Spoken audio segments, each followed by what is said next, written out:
बेलडा प्रकरण में जहां पीड़ित परिजनों से विगत दिवस SC/ST आयोग के अध्यक्ष ने मुलाकात की और वहीं आज अपने काफिले के साथ बेलडा पहुंचे भीम आर्मी संस्थापक चंद्रशेखर रावण ने भी पीड़ित परिवार से मुलाकात की।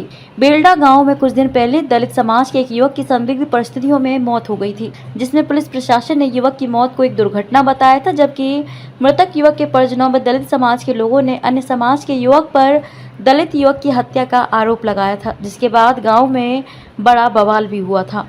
जिसके बाद रविवार को अनुसूचित जाति आयोग के अध्यक्ष भी बेलडा गांव पहुंचे और पीड़ित परिवार से मुलाकात की थी और आज भीम आर्मी संस्थापक चंद्रशेखर आजाद बेलडा में मृतक युवक के परिजनों से मिलने पहुंचे। उनके साथ एक बड़ा काफिला दिखाई दिया, जिसमें बाइकों और कारों में भारी संख्या में भीम आर्मी कार्यकर्ता मौजूद रहे।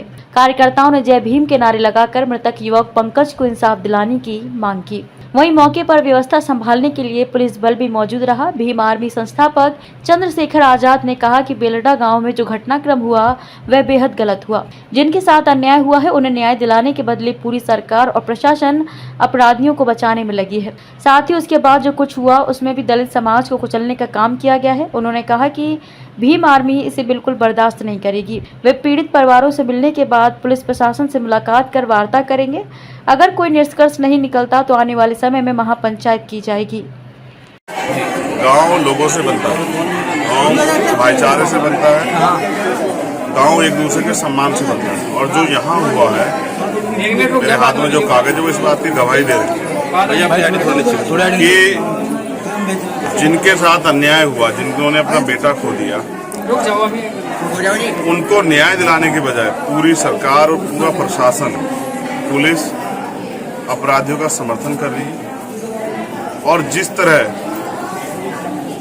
24 घंटे के बाद भी FIR दर्ज नहीं हुई, रात को 3 बजे एप्लीकेशन ली जाती है, 8 बजे मुकदमा दर्ज दिखाया जाता है और उसके तत्काल 2-2 मिनट बाद जो है ना दलित समाज के लोग मुकदमे दर्ज किए जाते हैं, वो इस बात की गवाही दे रहे हैं। उसके बाद जो यहाँ कार्रवाई हुई है, पीड़ित के पिता को पीटना,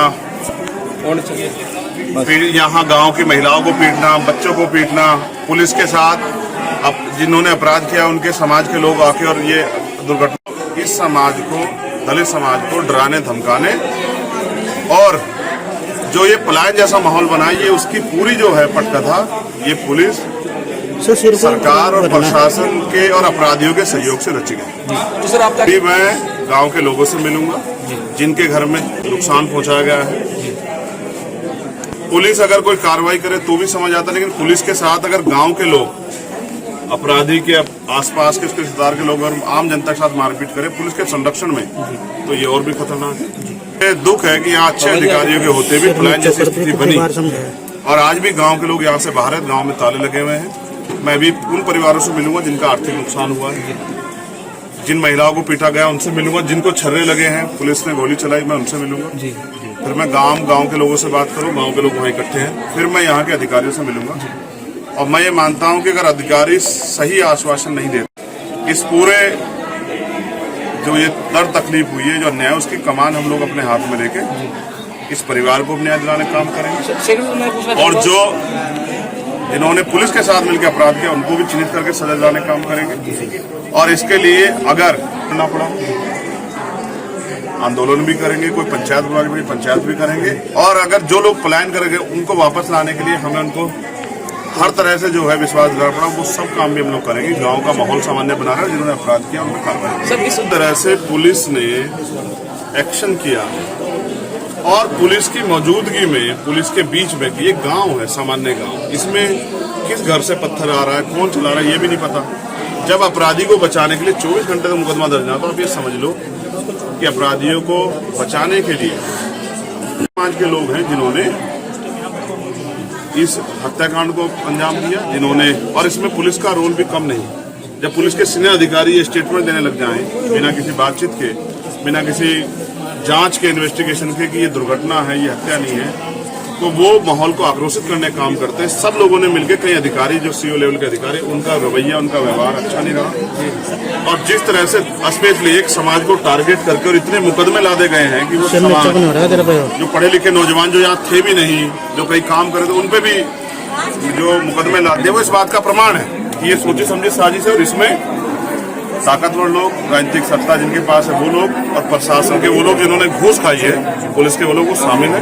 अच्छा, इसकी जब तक निष्पक्ष जांच नहीं होगी तब तक कोई पता नहीं लगेगा कि कौन कौन लोग शामिल है। मैं तो ये भी कह रहा हूँ, अगर किसी हमारे व्यक्ति ने अपराध किया हो उसको सजा मिलनी चाहिए, लेकिन जो जानबूझ के हमारे लोगों को संगठन की जो दूसरा संगठन यहाँ पर मौजूद था उनके द्वारा पुलिस पर पथराव किया गया, इस तरह की वहाँ पे माहौल खराब करने में उनका नहीं, ये आप और मैं सब जानते हैं, कोई पथराव नहीं हुआ है और ये पीड़ित लोग किसी पथराव के उद्देश्य से वहां नहीं है। ये सब पूरा खेल है और खेल सिर्फ आरोपियों को बचाने के लिए है। अध्यक्ष जी, आप पीड़ित परिवार से आज मिले हैं, तो आप क्या मानते हैं, मर्डर है या फिर एक्सीडेंट है? देखो, जो जैसा उन्होंने मुझे बताया उस घटनाक्रम के तौर पे मैं समझता हूँ ये मर्डर, और इसको मर्डर को कंट्रोवर्शियल बनाने के लिए, इसको एक्सीडेंटल बनाने के लिए बाकी तमाम तरह की चीजें जो है ना वो की गई।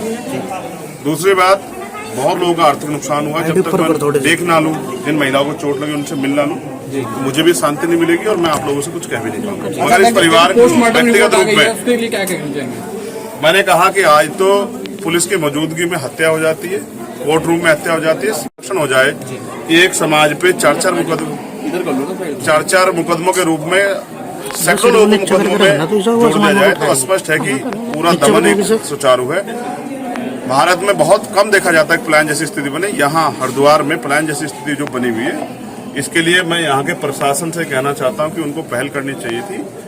उनको न्याय के साथ भेदभाव नहीं करना चाहिए, जिन्होंने अपराध किया उन पर कार्रवाई करनी चाहिए, लेकिन एक तरफा कार्रवाई जो दलित समाज के खिलाफ हुई है उससे स्पष्ट है कि सब इसमें सरकार से लेकर नीचे तक के लोग शामिल हैं। अच्छा, आपके द्वारा कोई व्यक्ति लिए मैं ये मांग करूंगा कि क्योंकि उस परिवार का अकलौता चिराग था, वो 3 भाइयों बहनों का भाई है और इन माँ बाप की आखिरी सहारा है, उसके छोटे छोटे बच्चे हैं, तो सरकार, जबकि करना खुद चाहिए था सरकार को, मेरे सूचना के बाद फिर बहुत सारे सरकार के लोग एक्टिव हुए कि भाई हम मिलेंगे, करेंगे, यहाँ के तमाम नेताओं को आना चाहिए था।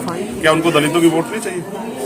वो जो दलितों से इतने रिश्तेदारी की बात करते हैं, खाना खाते हैं, राजनीतिक नफा नुकसान को देख रहे हैं, तो मैं इस परिवार के लिए सरकार से आर्थिक मुआवजे की मांग करता हूँ और इस मुकदमे की जो है इसमें 302 की धारा बढ़े और इसकी फेयर इन्वेस्टिगेशन हो। इसके लिए हम लोग आदि अधिकारी से बात करेंगे। अगर उचित आश्वासन नहीं मिला और जो आश्वासन समय अनुसार उस पर कार्रवाई नहीं हुई, फिर हमें इस समाज की रक्षा के लिए, इनके संरक्षण के लिए, पलायन जैसे माहौल को बदलने के लिए फिर हम यहाँ पूरी ताकत से चाहे आंदोलन करना पड़े या जो भी हमसे जोड़ लगेगा हम लोग करेंगे। इस घटना परिवार के साथ खड़े हैं और हम इस पूरे गांव के साथ खड़े हैं। जिन बहनों के साथ अन्याय हुआ हम उनकी लड़ाई भी लड़ेंगे, जिन्होंने मारपीट की उन पर कार्रवाई करवाने के लिए हम लोग लगे हैं। इस घटना में जो पुलिसकर्मी है जिनकी लापरवाही सामने है, जिनके वजह से घटना इतनी बड़े रूप लिया है, उनके लिए भी कुछ मांग की जाएगी? हाँ, ऐसे नालायक अधिकारियों पे मुकदमा दर्ज करके उन पर कार्रवाई होनी चाहिए, जो थोड़े से लाभ के चक्कर में न्याय को तो प्रभावित करते हैं लेकिन एक समुदाय को दबाने का काम कर रहे हैं। ऐसे सभी अधिकारी चिन्हित करने के लिए हम बहुत सारे वीडियो एविडेंस हमने इकट्ठा किए हैं, हम लोग उन सब पे काम करेंगे। अगर पुलिस हमारी सुनेगी हम कोर्ट जाएंगे। आपके द्वारा कोई निजी जिनको हेल्प दी जा रही है, मदद की जा रही है? देंगे, जिनके पास सरकार है, जो टैक्स लेके घर में बैठे हैं वो तो मदद करेंगे नहीं जी, है ना। तो हम अपनी तरफ से जो मदद करनी है उसके लिए मीडिया से नहीं बताएंगे, लेकिन हमारी मदद तब तक जारी रहेगी जब तक इनको न्याय नहीं मिले। ठीक है। पूरी बस ये समझ लो नंगी हो रही है। अजी मतलब पूरा सिस्टम खराब है। कितने मुकदमे चले जाओ, एक SC/ST के मुकदमे पर जांच नहीं करती, पहले कहाँ से लगा देंगे एफआईआर, नौकरी तो नहीं करेगी, सब खुल जाता है।